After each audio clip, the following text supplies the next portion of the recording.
Hi guys, welcome to today's stream. I'm gonna just make sure I'm actually live, and it looks like I'm live. Um, yeah, so just a little bit of housekeeping. Um, Yesterday when I was streaming, I actually didn't stream it in HD, unfortunately. So the quality profile is standard definition. So I adjusted the output profile for this one, and I just hope that there's not too many glitches because I know sometimes with my setup there's a few bugs and glitches as I'm using like a Wi-Fi based setup. But hopefully everything should be quite smooth for the most part. So guys, welcome to the channel. My name is Will. This is C-Sharp walkthroughs, and what we're going to do today is it's going to be quite interesting. I'm going to kind of bounce off from yesterday's stream. We're going to spend a little bit more time diving into this concept of building a 2D game engine from scratch using C-Sharp and no editor. So we're not using any middleware like Unity or Unreal. It's just going to be basically pure C-Sharp, out of Visual Studio. And today's agenda is going to be quite interesting. I'm not sure how much we're going to go through. I want to sort of aim for an hour to 2 hours. I don't want to really overrun that time. Do excuse me. So we might just gloss over the topics and not dive too deep into them, but I still want to hit every milestone if possible. So what I want to do today, I'm gonna boot up the program soon just to show you what we got up to yesterday. But I want to implement running animation frames for the player character. Now this one's going to take the most time. I want to start implementing a parallaxing camera, so a camera functionality that allows for scrolling across the screen. But there's a few points to dive into when considering 2D cameras. I did a bit of research into 2D cameras, and there's a lot to learn. You'd be surprised. I'll see if I can find some useful links to other YouTube videos after the stream, and I'll put them in the description if I do get around to doing that, because it's definitely worth learning some of the techniques that goes into making different kinds of characters that, cameras that we actually do, or I can speak for myself, I take for granted. I didn't know that there's so much thought that goes into making a decent camera. I mean, how many times have you played a game, whether maybe 2D or especially 3D, and we're just like, whoa, this is a great game, but the camera seems to get criticized a lot. It takes a lot to make a decent camera, I think. And creating a simple moveset for the player character. I mean, I wrote a little note here, see if I can find it. Okay, don't worry, I can't find it exactly. But yeah, so this implementing the moveset for the player character, I know I wrote something here. It's going to kind of touch upon collision detections, which I know I wrote somewhere. I just can't find it. Here we go. So, yeah, if we can get the whole scrolling fundamentals down, what I want to kind of leave the stream on for next time as well, perhaps, is this idea of implementing collision detection, which leads into the whole concept as, if you do recall from the previous videos and streams where I've covered this 2D game engine project, the Parallax Engine, as I call it. It targets a fighting experience, and so kind of programming hit and hurt boxes is quite important for that end of a fighting game. So without much further ado, let's go through things one step at a time. So what I'm going to do, I'm going to boot the program up in debug mode. If there's any issues with the stream, I'm going to just reload the stream. I will restart in as much as I can, but I think it should be smooth sailing for now. I am in a communal accommodation, so if anything happens, door knocks, I don't know, we'll gloss through things, but it should be good for the most part, and hopefully my computer isn't too slow. A bit of a recurring theme these days. So that's the game is just about to load now, and I didn't do much off screen from yesterday, apart from just adding simple movement functionalities. If you recall, I did this. I programmed simple left and right movement for this kind of samurai character, I think that is. And if I press A on the keyboard, you can't really see it because I'm off screen, my hand is off screen, but if I press A on the keyboard, the character moves to the left. I also implemented moving right on the screen. So if I hit D and hold it down, the character scrolls to the right. I translate the character to the right. So you can kind of already see where this kind of process is going, what we can do with this. And of course, the idle movement, as it were, is taken care of as well. I think it's a key up event that I'm using. I'll just double check on my input parser logic actually. So if I go to my controller's namespace, input parser class, idle, key down, escape, WASD. So just to gloss over things from yesterday as well, actually, since I'm here, I might as well just do so. What I'm doing is that I have this key down property, and depending on what I'm pressing, WASD, I'm updating the state machine, which is over here. And this variable, which is player state, which is an enumerated list, if I'm not mistaken, just the definition, yep. It holds 1, 2, 3, 4, 5 states at the moment, left, right, up, down, and idle. And then I'm just simply evaluating this in my draw class. And in my draw class is where I handle all the draw logic via the render flow. And there is a local function here. So this is a bit of a gloss over from yesterday, so we can kind of get up to speed. Animate sprites. I think it's here, or it might be under physics. So I have here check for player state, namely left, right movements. Excuse me. So I check the input parser class.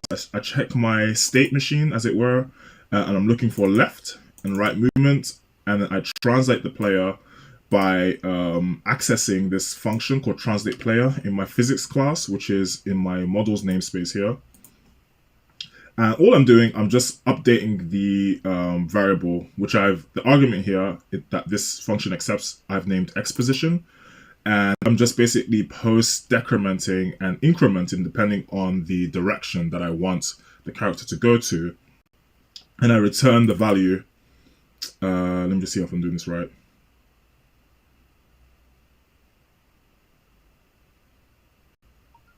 Oh, yeah, that's fine. I got confused there for a second, actually. I wonder why I shouldn't really be returning this state object. So basically, what's going on here? State will only be in this situation 0 or 1. It's kind of Boolean in that respect. I could even use the bool data type. I'm not going to change it right now because it does work at the moment. And we might accommodate for different states anyway. So it returns the exposition decremented after the post-decrementation.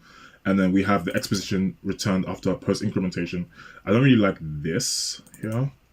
I would rather just return the exposition, I suppose, here. Even though it won't really fall through to this contingency just yet. But you still have to return a value because this is not a void function. So this just seems a bit more accurate to me. We have some properties here as well. Okay. So let's go back to my draw function. I'm going to just, or my draw class rather, I'm going to go back to the agenda. And we're going to kind of start from the top and work our way down. So first things first, before we start on the camera, what I want to actually do is kind of, as it were, sell the scene a little bit. So I want to add a running animation to the samurai such that when I run left and right, he's not just like floating, but it looks like he's running. So I'm going to add a little animation. So I'm going to load the image file paths to the string file path list. So the way this works, I have in my, I think in my resources, I have some kind of resources class, load animated resources, I think it's here. Now let me just get my bearings very quickly. Generate resources, I'm scrolling through this. Okay, cool. So what I've done here, the workflow to loading the sprite assets is as such. First things first, you have to load the sprite assets into the working directory. It's always best to use folders as well, in as much as you need to. So keeping it very simple, I have this Archer folder, and I have a few sprites in here. In this case, I'm not using a sprite batching technique, which is the best way to deal with this. It's more efficient in how I'm doing it. But in this case, just for the sake of simplicity and time, I have these sprites named LP underscore and an index 0, 1, 2, 3, 4, 5, and 6. And I have all sorts of other namings as well. What we want is the run run underscore. So I have here run underscore 0 to run underscore 4. That is the right running animation. If you look carefully, you'll see it. And I also have some sprites pertaining to running left. So I have run underscore 9, run 11, 12, 13. So we need to load the appropriate sprites into our kind of list collection, and then we need to reference them when we're animating the scene. So what I've got done here, there's a certain part of this workflow where I am loading. I'm calling this load archer function, and let's have a look at what's in here.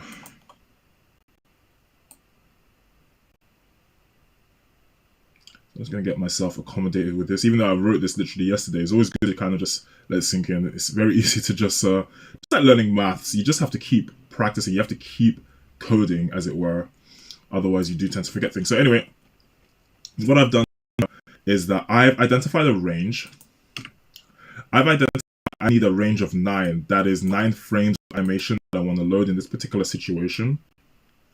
And I am basically loading every file that has the name run underscore concatenated with index value as casted as a toString, or casted as a string via the toString function.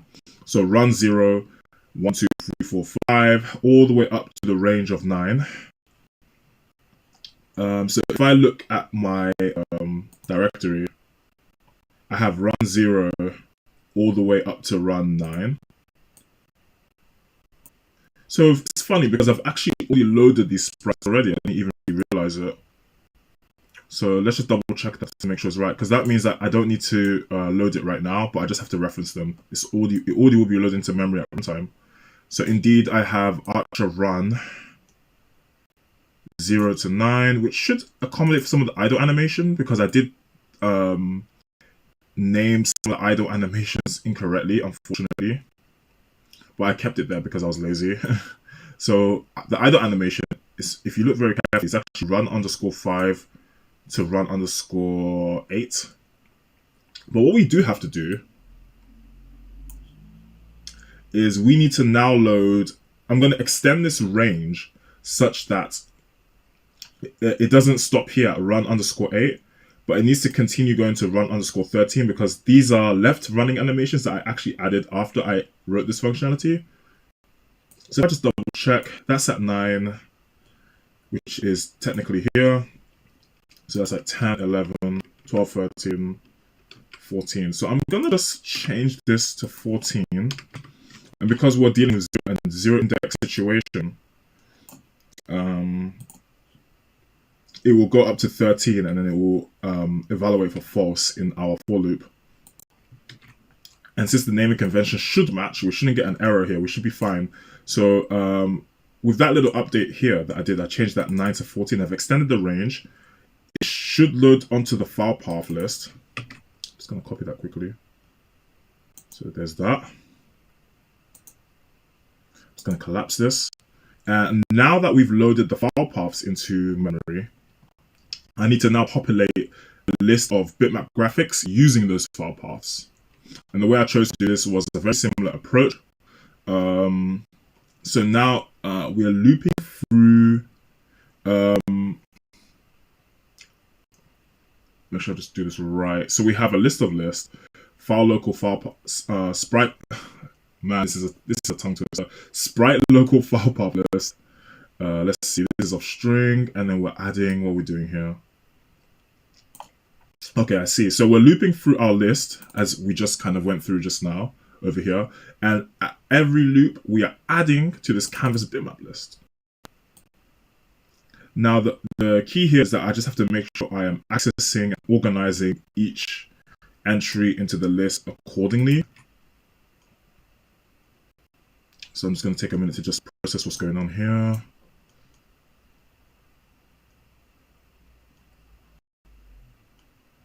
Okay, that's fine. So I'm looping through the sprites local file path list.count. New entry. I just want to quickly see what I'm populating in the inner nesting. So I'm going to quickly go back to this just to make sure I do this right on the first try, hopefully. Yeah, so in the nesting here, I'm adding the Archer run 0 to 13. So I just want to make sure I'm consistent with what I'm doing. Which means at this point, this count will dynamically be increased from what it was before to what I've to the extended. Since I've loaded more file paths into the string list, this count range will increase, and so dynamically I'm adding the updated image files. If that makes sense, hopefully. Gotta make sure. So what I'm gonna do actually, I'm gonna add a break somewhere, because if I just test this out for now, I want to make sure that I've loaded all my resources. So I'm going to just put a break, let's say around here. And we might get an exception if I miss something, but what I'm looking out for is my list collection holding the sprite file paths from run_0 to run_13, and the appropriate bitmap images in the respective canvas bitmap list as well. So I'm just gonna I've loaded this in debug mode. I'm just gonna hope that I didn't actually miss anything. It's very easy to miss things when you're dealing with like nesting, inner nestings and stuff. So that's why I like to take it a little bit slow.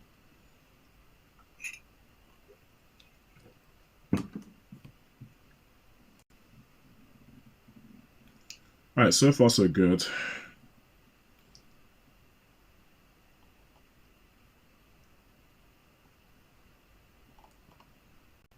Okay.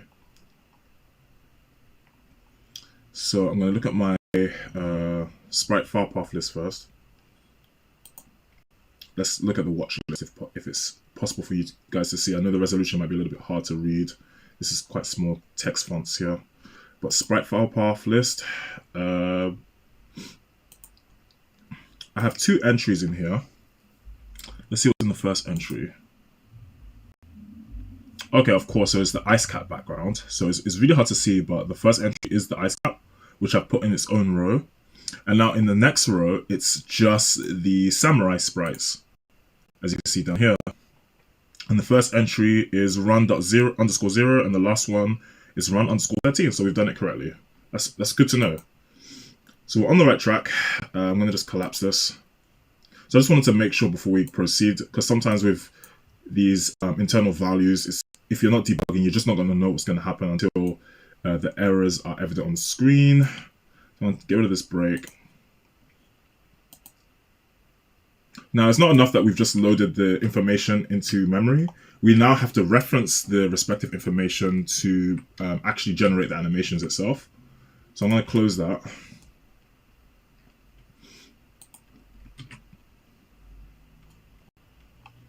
I'm going to go to my draw functionality. I keep saying functionality, draw class. And we already have the movement mechanic already sort of in place. So what I'm really looking to do is animate sprites. I'm going to just collapse physics here. I'm going to open up animate sprites. And let's just have a look at what I'm doing here. So I'm animating the idle animation, which is all and good. But now I need to kind of encapsulate this functionality such that I'm looking at the state machine to make sure I'm actually animating the correct animations. And to do that, I'm going to just add a little bit of validation via if statements. So I'm going to reference my input parser. That's where my state machine is residing in.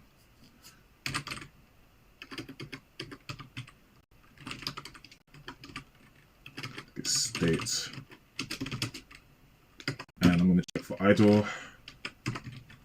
So if my state, I'm going to zoom a little bit more.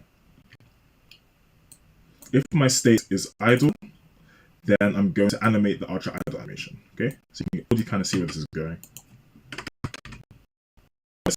It's not if else per se, but I'm just saying. So otherwise, it will, won't execute this. As if say we want to run right. Excuse me.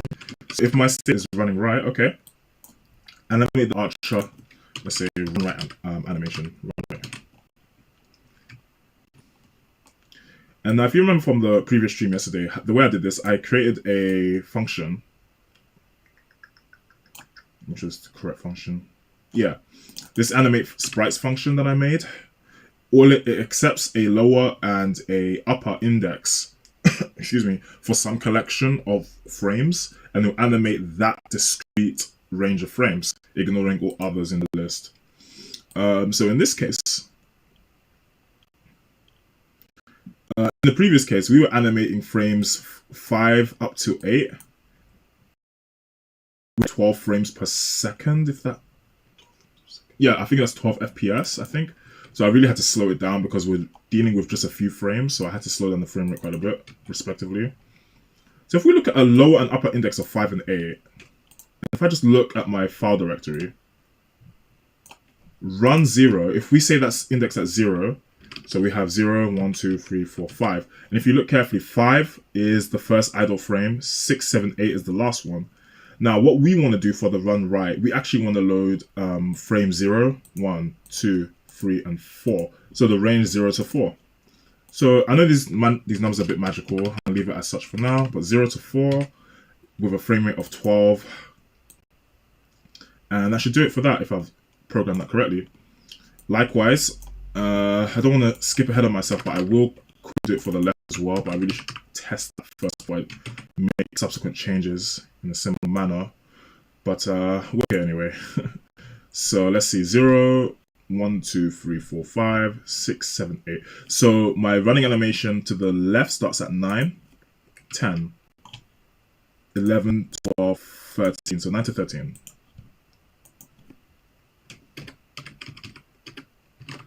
Such. And if you you'll see that it kind of shows that this is all in one collection because I have 0, 4, then 5, 8, 9, and 13. So that's just kind of the logic I thought might be quite efficient for this approach. So I'm going to run this and just see if I've done it all correctly. Not too sure, but it's always good to check. And if I have, then I think we can move on to the camera stuff because that's going to take the most time to kind of get the foundations down. All right, so I want to kind of get that started as soon as we can. Check things here. Yeah, there we go. Okay, good. I think I'm online. Yeah.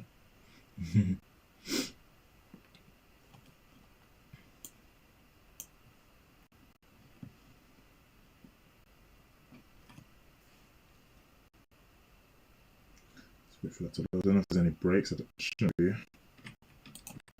Okay, so we have a bit of animation there. That is actually really funny. Now, it is a little bit, I won't say, I think the performance could be improved, of course, but again, these assets are very crude. Like, these are crude assets, but it gets the message across for now. Now, here's what we want to do. We're going to touch on the camera movement. I'm not going to cross this out just yet. What I will do is draw your attention to the first understand across what we've actually done so far. So we've loaded the file paths, we've loaded the canvas movement objects. We utilize state machines to help control the workflow, so that's all been done. Now we're going to move to the Parallax scrolling camera. So how are we going to do this? Let's understand what's actually going on. I'm going to talk about translating and camera.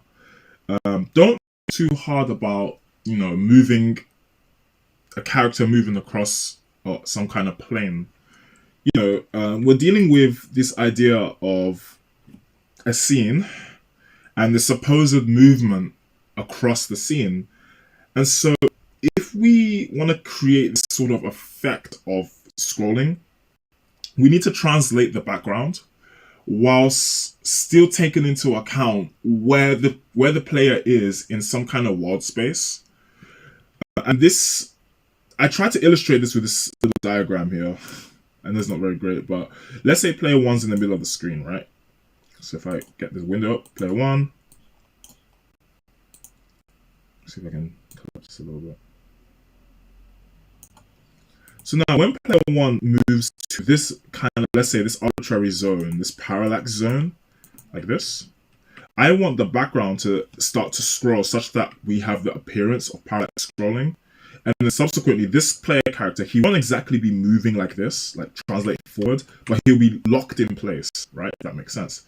And vice versa. If I move to the left, what I want is for the parallax zone to trigger at certain points. The background should scroll.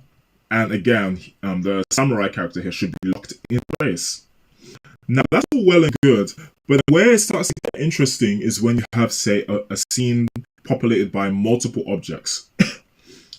Because the thing is, if we're dealing with this kind of idea of translating the character, or better said, if our definition of, let's say, character space is the physical location of, say, the bounding rect on this screen.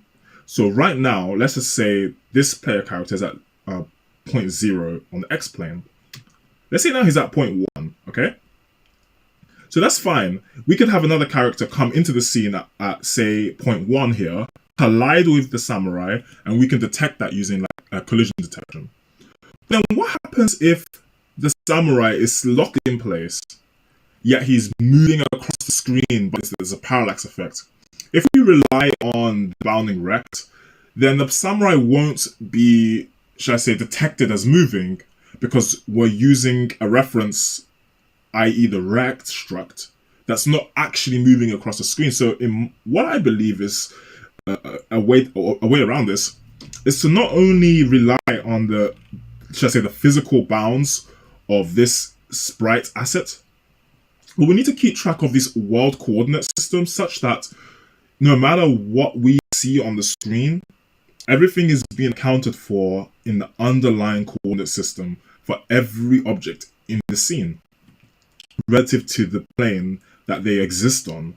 In this case, it's like the x-plane on this kind of foreground is its own plane for all respective objects.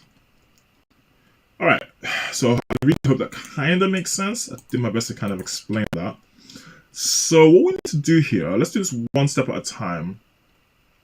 I would suggest that this idea of translation and, you know, taking into account more coordinates, there could be approached using rect structs or some 2D structure such that we can take into account X and Y position. So what am I going to do? What's the first step? We want to set these boundaries on the screen, these parallax trigger zones, as it were. And then we're also going to create some kind of variable that can keep track of the X position of our character, you know, the absolute or the world X position of the character. And then this can be compared with other objects on the scene to actually detect collision, as it were. So let's start with this, with the parallax zones. Well, what I think I'm going to do, I think it might be a good idea if I keep things in the physics class for now. And again, I'm not saying this is the optimal way to approach it, but for now, it just keeps things fairly simple. Okay, so let's say we have a public rect struct. And I'll call this parallax zone left. And we'll also have parallax zone right.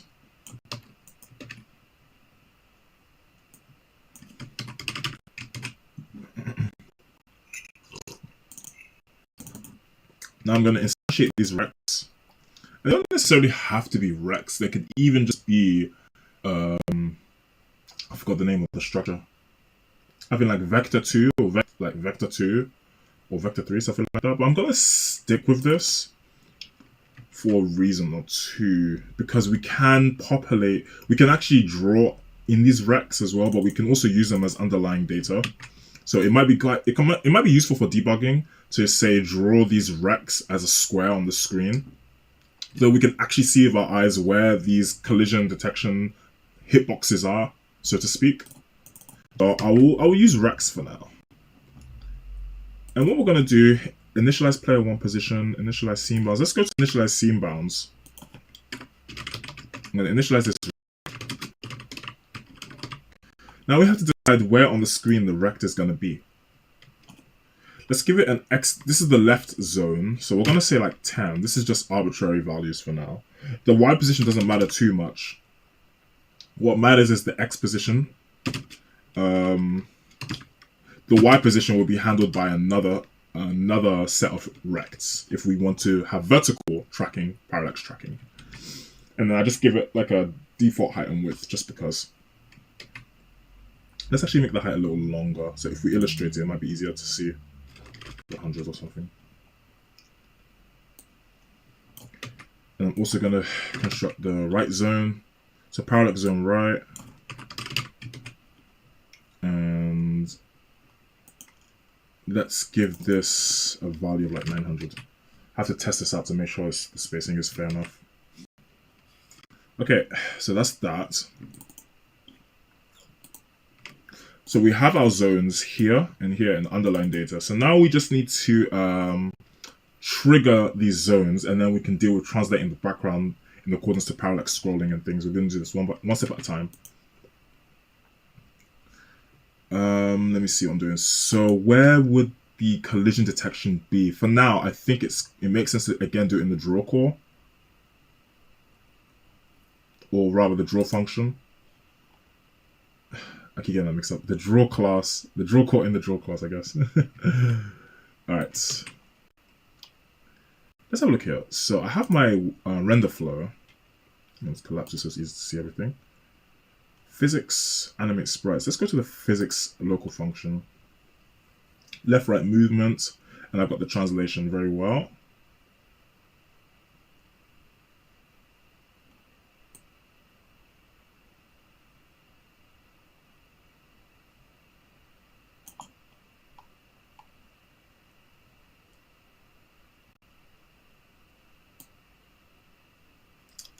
So these lines of code, these blocks of logic is what defines, is what triggers left and right movement across the screen.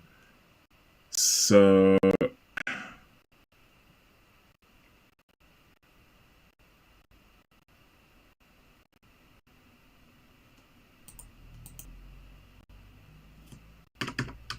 let's do something here. Let's do a check first.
Okay guys, so I've just added an extra layer of validation here.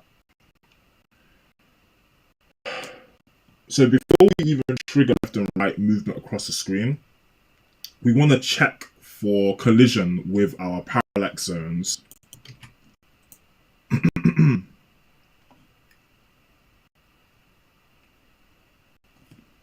And because in this particular context, we do want to deal with the player bounds on the screen, like physically as it will, virtually, whatever's better said there. What I can do is directly compare the player rect bounds, X value, to the rect that I constructed in the physics class. Now, because the rect is translating at a certain speed, and that speed, I believe, is just 12 units here. Where is it? Run speed is 14. We gotta make sure that if we check for the exact collision value, we might actually overshoot by a factor of 14 units. So we just gotta make sure we're dealing with a range, I would say, just to be on the safe side.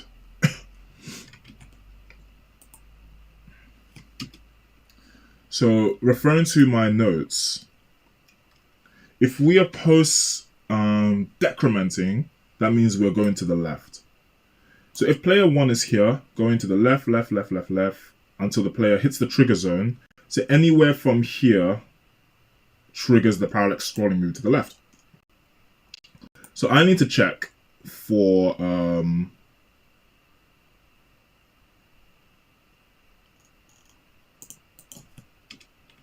if player rect.x is less than or equals, because it's a post-decrement movement, so it's less than or equals, if I'm not mistaken, to how to access physics again. Main page reference physics. And then I need to get my struct, which actually, yeah, that's fine. I'm not going to bother with public properties for now, even though it should be. These are public fields. They really should be private. But anyway, for now, for speed.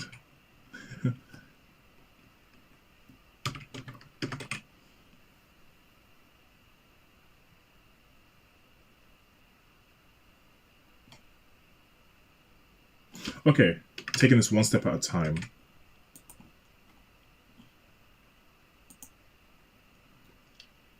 Let's just see if this trips. In fact, I'm going to make that like 5. What is the default value of the Samurai's exposition? I want to know.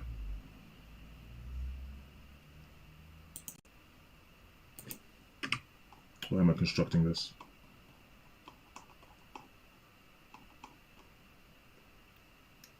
New rect. It's this property here. What's its value? 80. Okay, so I'm still within range. I should be fine. Because if I'm spawning at a position 80 and move to the left of 5, then which is here, then I shouldn't, yeah, then I should be within the bounds up until I hit 5, so that should be fine. So I'm gonna, you know what might be fun as well?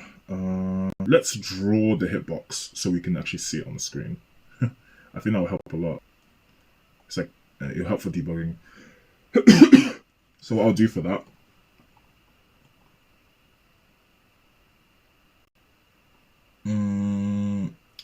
let's say, where should we put this?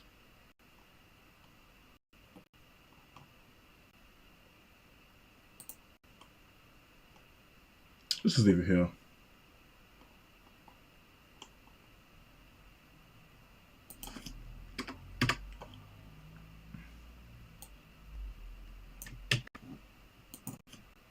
I think we can just add a solid color to it, really simply. Let's see, what do we have here? Draw circle, ellipse. Is that like draw rectangle? Let's have a look at the overloads. I want the most simplest one. Maybe like a rect and a color, like this. Let's have what else is here. Windows UI color. Yeah, that's alright. So let's pass the rect first. It's in our physics class.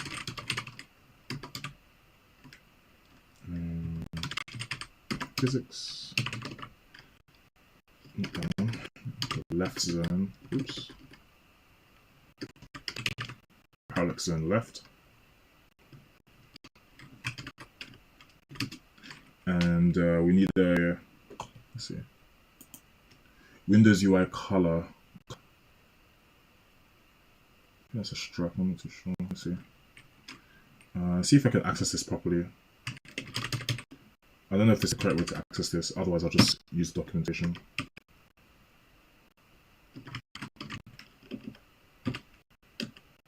Let's give a alpha value of 255. I think it's opaque. Let's make the hitbox or the collision box, whatever, a red-ish. 90. I hope I'm doing this right.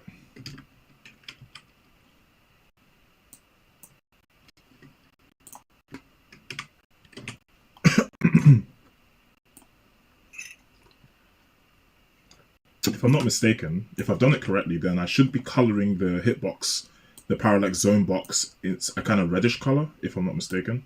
Let's make it a bit semi-transparent, actually. 140.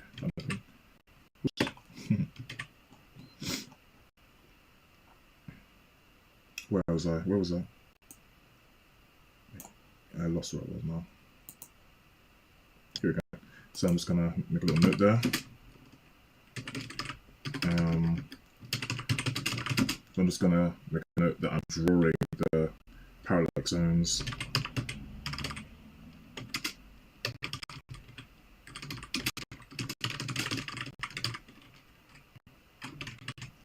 Okay, and I'm going to, I think I'm gonna run this to see what happens. Where's my break? I'm gonna take that off first. Hopefully this works. But then I just realized, as long as I am, because the drawing session, the e.drawing session, the draw logic is sequential, I need to make sure that I'm not drawing the background on top of the sprite, which I don't think I'm doing. I think I'm calling backgrounds. Where am I calling background? Where's the order? Yeah, I'm calling animate sprites after draw backgrounds. That should be fine. Yeah, should be fine.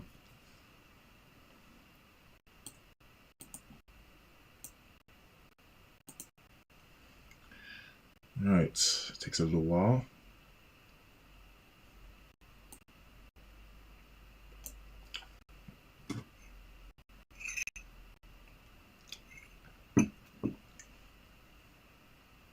Okay, I can't quite see anything just yet for some reason.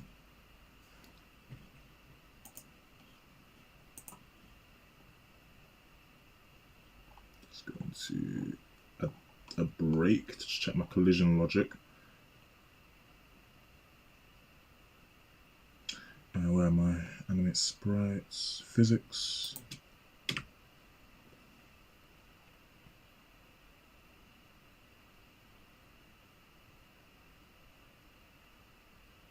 That shouldn't trip.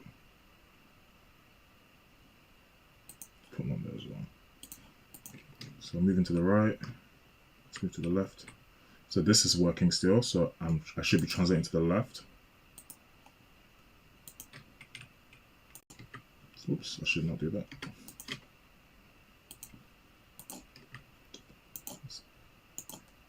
Yeah, I messed up. Let's just restart that. Where am I? Yeah, so we're going to check for the parallax collision logic. Let's restart that program. So if the program breaks accordingly, it means that I have detected the left parallax limit. That kind of, that debug rect that I left there on the left of the screen. I'm not sure why it's not being drawn on the screen. I'm going to chase that up after I can validate this. It might just simply be off screen. I might have given it a value that's too low. Maybe I should just increase that X value. So if you remember, the samurai spawns at X is equal to 80 actually. So I'm going to move to the right, make sure that's working. To the left of it. Ah, there we go. So it tripped and I messed up there as well. So I'm just get rid of that. So this trips here, this force, this triggers if the X position, which is here, -4 is less than or equal to 5, which is here. So I'm just going to continue. Let's make sure this. So the funny thing is, because I'm executing this line of logic, this is supposedly triggering the parallax scrolling. Of course, I I'm bypassing technically all of this, the translation logic. So I'm in effect locking the sprite in place, but obviously I haven't programmed the parallax effect, and I'm also not updating the wall position yet of the samurai. But when you think about it, you can already kind of see where I'm going with this. So I'm going to just restart this so you can just see it all in one go. The idea is that when I hit that zone on the left, the samurai will lock into place. He cannot go off screen, because if you're off screen, how can you see your player? But he will remain locked in that position.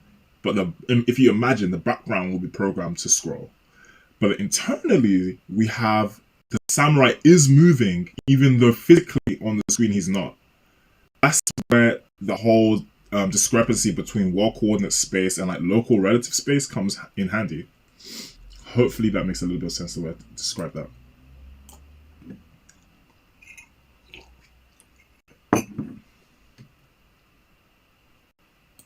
Computer's being a bit sluggish.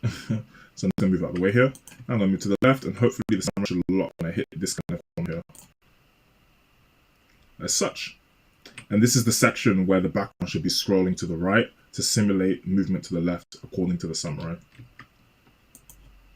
Now, the last thing I just want to, or should I say the next thing I want to do very quickly is just to, it's not very important because we know the rect validation is working. I just want to know if I can color that zone in and see it on the screen. If I can scroll.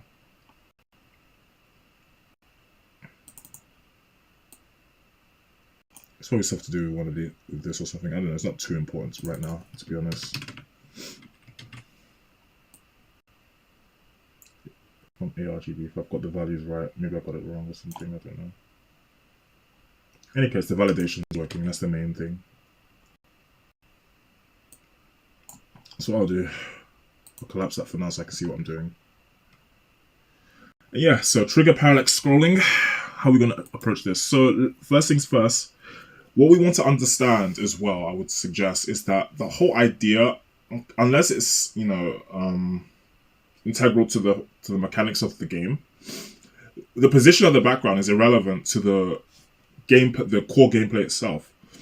So with that in mind, we can just simply scroll the background without worrying too much regarding the gameplay being effective per se, because the background is just a visual. It's just a visual representation of where the player is on the screen. It's not an actual. It doesn't necessarily pertain to underlying data that we need to process for the gameplay. It's just a visual. It's a user. It's just like a UI element kind of thing. It's just a visual. So anyway, what we're gonna do? I'm gonna go back to the physics class. I'm gonna make like either I'm gonna use the same translate function. Oh, oops, I'm in the wrong place. Or I'm gonna make a new one. Probably gonna make a new one. Because I don't want one function doing two different things, kind of thing. So I'll simply say public void. Oh, yeah, let's return a double actually. Now I'm keeping this fairly simple. Translate background, but it's going to be quite similar to how we translate the player.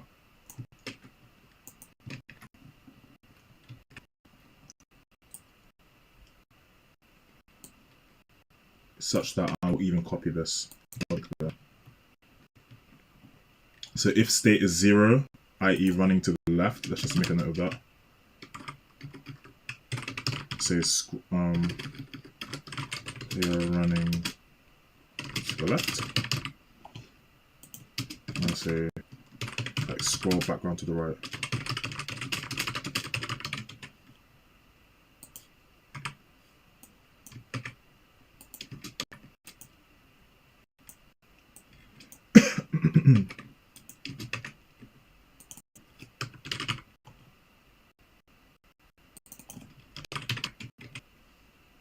Okay. So if I'm running to the left, the background needs to go to the right. So it's going to be a post increment, if I'm not mistaken. This will be a post decrement. But I'm going to use different variables. So instead of it to like background, I don't know, scroll speed.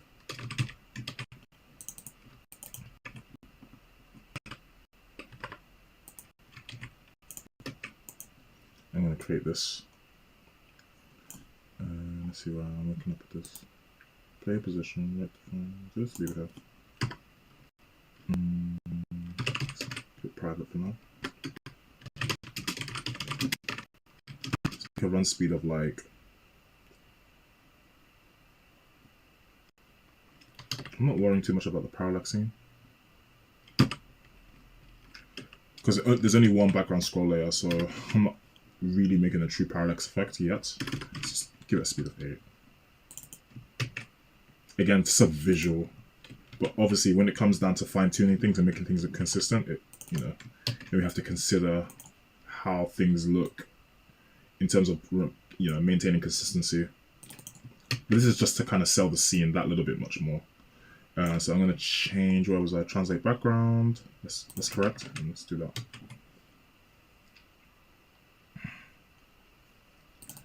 I'm going to call this function in my draw class. Trigger parallax scrolling. Main page reference. I'm going to access my physics class. So I think my background rect is in the physics class. Over here somewhere? Actually, it might be here.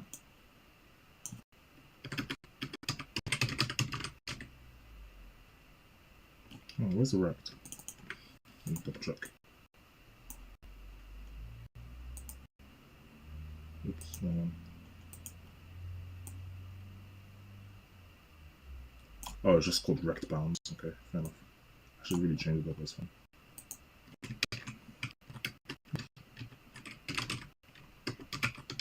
I'm going back to physics class, translate background. I'm going to pass, I'm going to pass my respective rect, or the X position on the rect.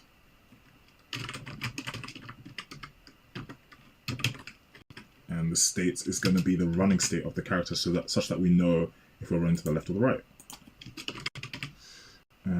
What do you got here? I'm going to copy it. And such.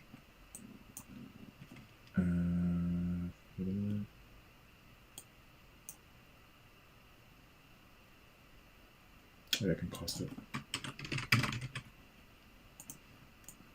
Okay.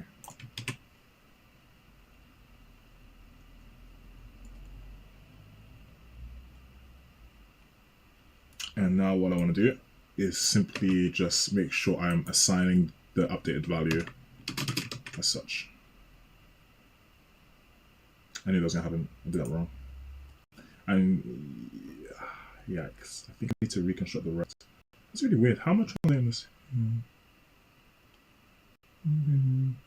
What's this returning?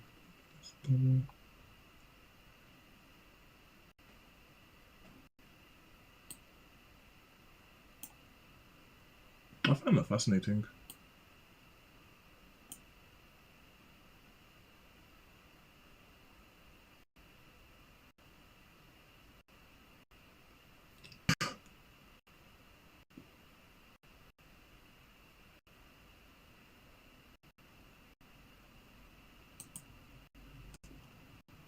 I think I'm just not confused. If I'm updating the Y property here, why wouldn't it let me do it here?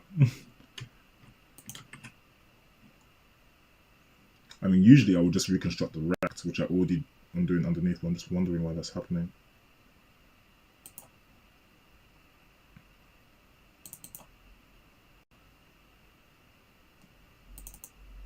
Not that that should even make a difference.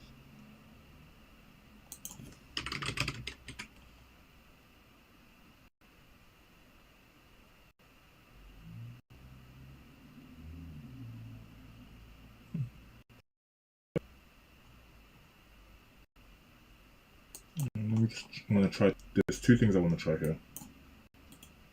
First one, the bit of an experiment. I don't know what this is going to do.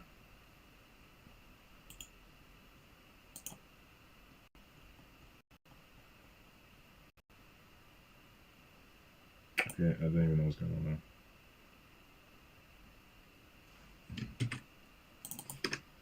Pretty weird.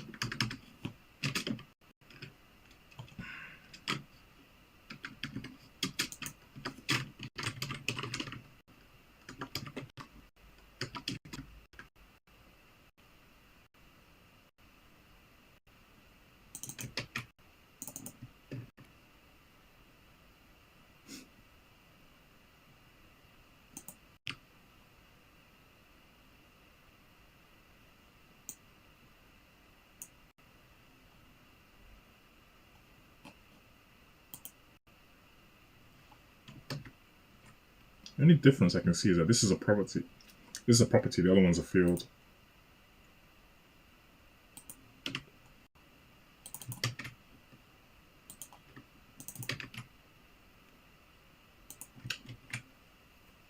It's really weird, you know. Okay, fair enough. So I can update this value on the x value on field level, but not property level. So in a way, that's a little weird actually. I don't know why that's the case. If anyone knows, shout me out on the chat. Anyway, I just wanted to get to the bottom of that one. Excuse me. I need to look out for this because I don't want issues down the line. I really should be updating public properties, but hey, this is what I'm doing right now. So I'm updating the x value of the rect bounds, which holds the background.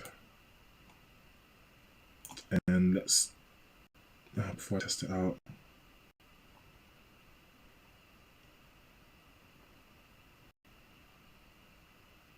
Now here's the thing. We're locked into place. But then what happens when we want to lock out of place, i.e. we don't want to parallax. Now this becomes a bit interesting, but I'm going to do this in the most simplest way possible for now. And then I'll start talking about creating a range of collision zone rather than just like a point, if that kind of makes sense. Because what I want to do here, if you notice, once I locked into place, the samurai couldn't come out of that zone, either the left or the right. He just stopped translating. We need to be careful, and we have to accommodate for that, such that we can actually scroll to the other side of the screen whenever we want to. So here, check if the plane collides with the parallax zone, trigger the parallax.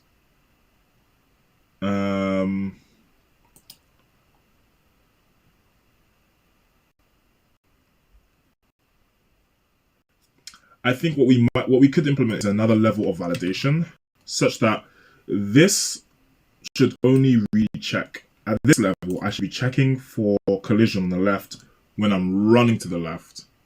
So I want to add another level of validation, saying if the state is running to the left. So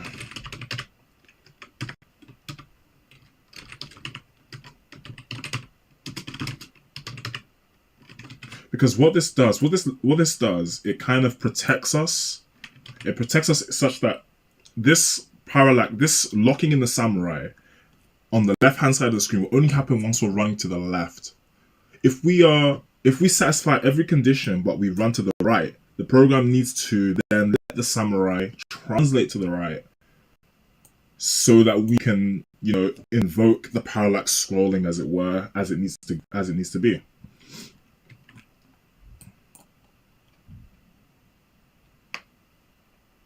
Now this is going to look a bit weird because the functionality isn't complete yet. That's if my logic is sound. Let's go ahead and hit this, and let's visually look at what's going on, and then we'll be able to understand what needs to be done. Just gonna see how long the stream has been going on for. Literally just touching an hour. I'm just going to look at the agenda. We'll wait for the program to load.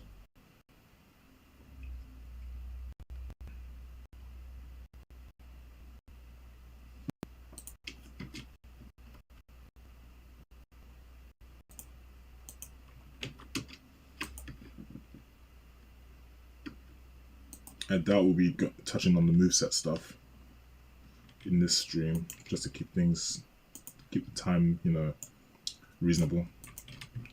So I'm running to the right. So what should hopefully happen is that when I run to the left, the background should scroll, but the samurai should be locked in place. Like that, as you can see. So now the interesting thing is, what will happen if I now scroll to the right? As you can see, the samurai moves out of the lock zone and the background doesn't parallax. Now this is a very simplistic example. There's ways you can kind of smooth that transition, but right now it's just really sharp. As you see, I'm parallaxing the background further to the left, towards the right, as the samurai goes to the left, because I'm hitting that zone. Now I run out of the zone, parallax is released. So now we want to do the same functionality, but on the right hand side. So now we hit the right, we want to push the screen in the opposite direction, as such. So this is not too difficult in the sense that we've already achieved it for the left, so we don't have to actually change the functionality, we just have to mirror it. Maybe let's make some more space here. Alright, so let's see. Let's just make sure we're doing this correctly. So because this validation here is distinctly checking for the left, all we gotta do is maybe grab it. This is one approach.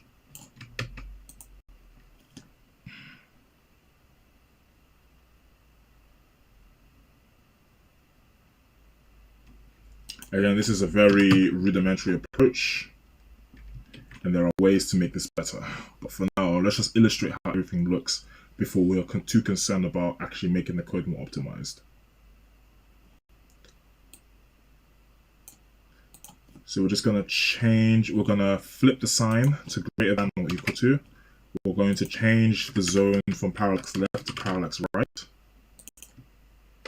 We're going to change the states that we're looking at to player state right.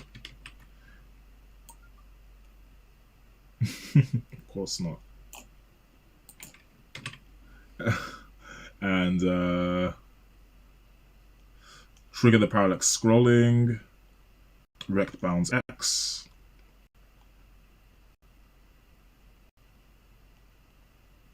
Yeah, this doesn't have to change because did I do that right actually? This is the right movement. Yeah, I'm so confused. Make sure I try to do this as slow as possible because I might be duplicating stuff I don't have to.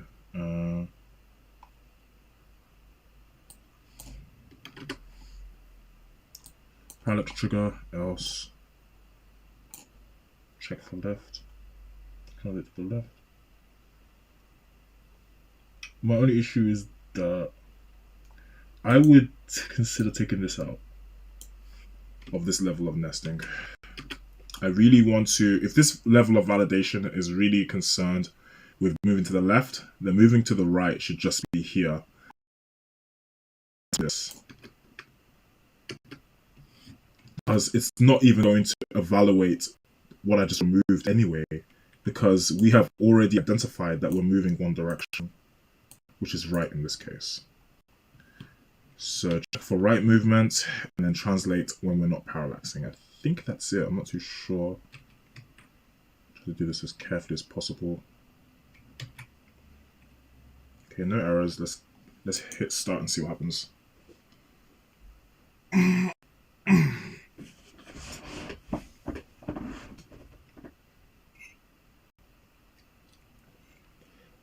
Excuse me. And yeah, so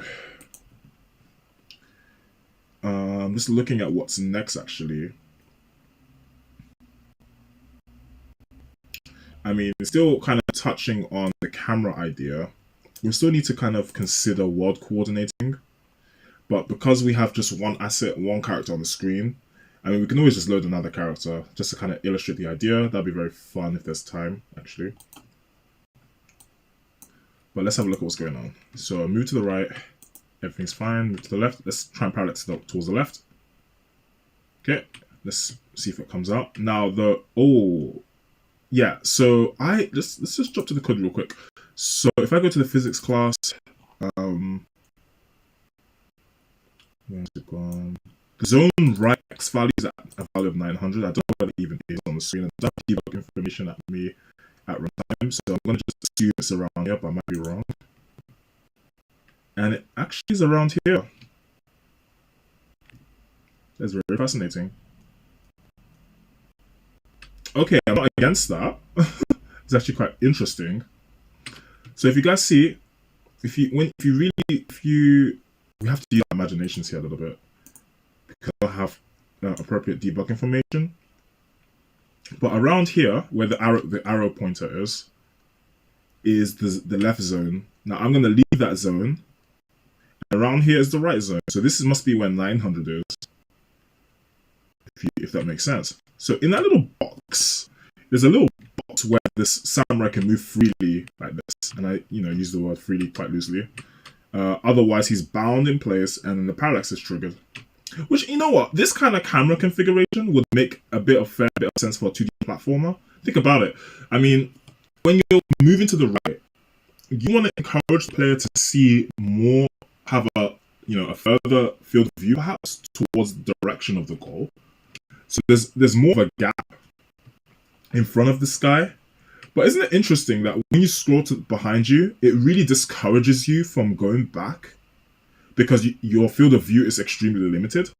It doesn't stop you from going back, but it heavily limits your field of view. So that kind of itself encourages you to go forward. I just think that's a really interesting anecdote. So I'm going to leave it as that for now in terms of that configuration because I kind of like it. But really, when we start developing this game that we're developing on top of this framework, we probably want the limit to be stretched out here, generally speaking. I'm going to go back to my Visual Studio session. Might take a break before doing the world coordinate system, not too sure. Again, I did say I don't want to go too vertical so that we can just cover more ground in one stream, basically. Let me just look at my agenda quickly. Because the thing is, creating a moveset, even a simple moveset, will take a bit of time. There's nothing that I haven't showed you just yet at this stage, in that we're just going to be loading assets into the game, into the program, and then we're just going to set commands for them. But that's something I just do off screen. I don't need to show you guys that process because I've shown you in this stream and even like kinda yesterday as well. So I'm thinking of, I might even wrap it up here because what have we done so far? We glossed over what we did yesterday, which was loading assets, and we even just not a lot of time. It didn't have to take that long. We have a very simple parallax scrolling functionality implemented. The groundwork has been set, and we're just about within an hour, just over an hour. So I think this is a decent time to just kind of wrap things up. Guys, I'm really glad that you tuned into the stream. Might be streaming again today because it's early in the UK. It's only like 1:45. Maybe in the evening I'll stream again. If not, I might upload a video or just leave it for later in the week. I hope you found this video educational, if not somewhat entertaining. And I do offer freelance services. I think I closed the tab. I had my LinkedIn up there, but all the info is in the description. Connect with me on LinkedIn. And yeah, shout me out on the comments if you have any tips, suggestions, or anything like that. Hope you have a great day and a great week. Thanks, guys. Bye-bye for now. I'm going to close the stream. Go this way.